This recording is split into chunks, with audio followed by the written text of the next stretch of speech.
বনসাইয়ের সাথে সাথে আমি কিছু গাছ লাগিয়েছি, যেটা হচ্ছে এরকমভাবে ঝুলছে।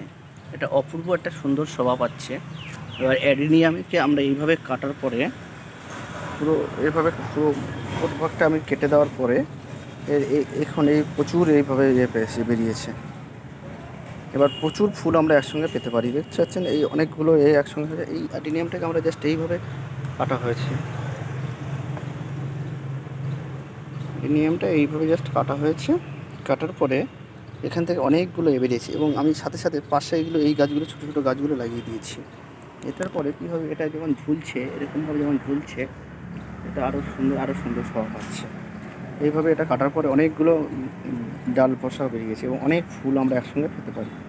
এইবার দেখছেন, দূর থেকে দেখালে বুঝতে পারবেন এটা ঠিক এইরকমভাবে একটা পরিবেশ তৈরি হয়েছে, যাতে হয় কি অ্যাডিনিয়ামকে আমরা অনেকগুলো ফুল একসাথে পেতে পারবো। ধন্যবাদ বন্ধু।